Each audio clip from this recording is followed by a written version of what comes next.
Welcome to Global Semi Insights. We are currently navigating the ninth week of 2026, a year that is already being defined as the definitive turning point for the global silicon economy. To understand the magnitude of what we are witnessing, we must look at the latest revised forecast from the Semiconductor Industry Association and leading global analysts.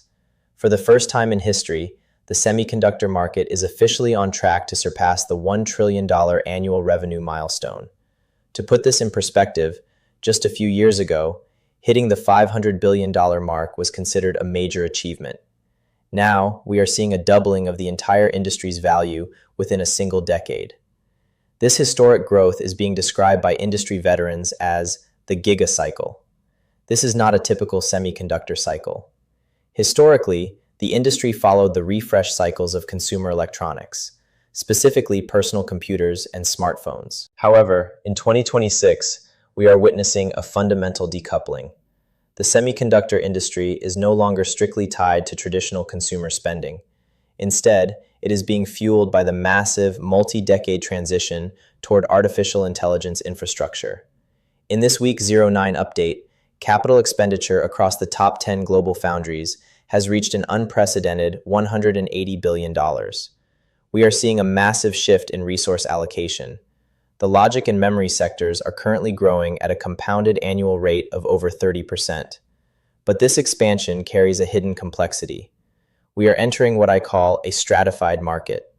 While the demand for high-performance computing components, the brains of AI, is skyrocketing, the legacy segments like automotive and basic industrial microcontrollers are seeing a much slower and more painful recovery. This is the foundation of our W09 briefing, a world where silicon is the new global oil, and the race to secure it is more intense than ever before. Now, let us turn our attention to the most significant technological development of W09, the official acceleration of the sub-2 nanometer era.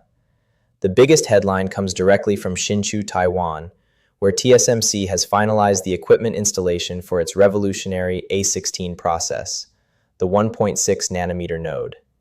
This is not merely a minor iteration or a simple shrinking of transistors. The A16 node represents a fundamental architectural breakthrough in semiconductor physics, introducing what is known as backside power delivery, or superpower rail technology. For the last several decades, chip designers have faced a critical routing congestion problem.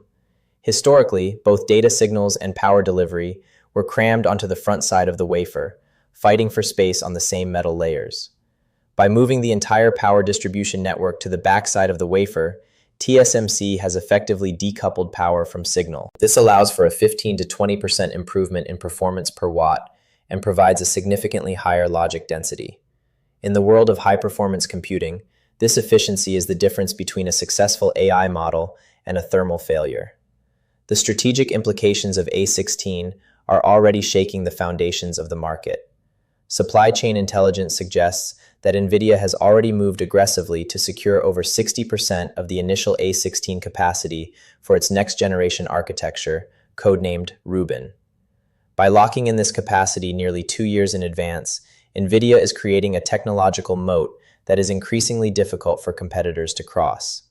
While Intel Foundry is racing to implement its own version, called PowerVia, and Samsung is pushing its own roadmap, TSMC's execution speed in early 2026 solidifies its 90% market share in the advanced node segment. For NVIDIA, this isn't just about speed. It is about maintaining a monopoly on energy efficiency. Beyond the logic gates and the nanometer wars, we must now address the most significant supply chain risk of 2026, the silent crisis brewing in the global memory sector.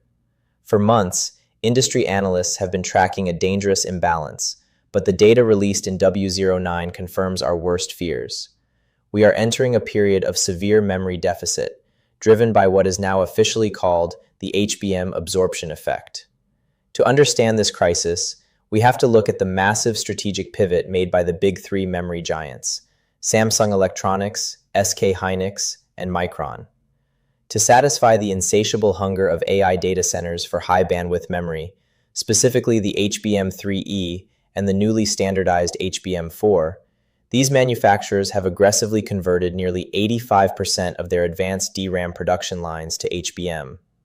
The problem is that HBM production requires significantly more wafer area and has a much more complex manufacturing process compared to traditional DDR5 memory. This shift has effectively cannibalized the supply of standard memory.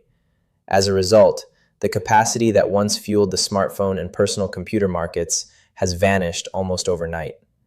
A joint market intelligence report released this week warns that we are forecasting a staggering 130% price surge in consumer-grade LPDDR5X and enterprise-grade SSDs by the final quarter of 2026. This is no longer a theoretical risk. It is an AI tax that is beginning to ripple through the entire electronics ecosystem. For downstream manufacturers like Apple, Dell, and Xiaomi, the bill of materials for a flagship device is projected to increase by as much as 15 to 20%. The era of cheap storage and abundant memory is over. The priority has shifted entirely to the cloud, leaving the edge and the consumer to deal with the fallout of the AI revolution. As we move into the final segment of our W09 briefing, we must look beyond the architecture and the markets to the physical reality of the industry, the massive expansion of global manufacturing capacity. We are currently witnessing a period of construction that is unprecedented in the history of human industry. In Taiwan, TSMC is pushing forward with its mega fab strategy, with as many as 10 new facilities in various stages of construction or planning. This includes the massive expansion of Fab 25, which is destined to be the global center for 1.4 and 1.6 nanometer production. But this is not just a Taiwanese story. The CHIPS Acts in the United States and Europe are finally moving from policy papers to actual steel and concrete. Intel Foundry is at a critical crossroads, ramping up its 18A node to regain process leadership by the end of this year. Meanwhile, Samsung is tripling its cleanroom space in South Korea, specifically targeting hyperscale customers like Microsoft, Meta, and Google, who want to reduce their reliance on a single source for custom AI silicon. As we conclude February 2026, the strategic focus remains on advanced packaging capacity. The industry has realized that building the world's most advanced logic chip is useless if you cannot package it using CoWoS or system-on-integrated chip technologies. This is the real bottleneck. Looking ahead, we must watch the capital expenditure of the hyperscalers. If these tech giants do not begin to show a clear return on investment by mid-2026, we may see an inventory correction. Thank you for joining us for this deep dive. I am your host for Global Semi Insights, keeping you at the center of the Silicon Revolution.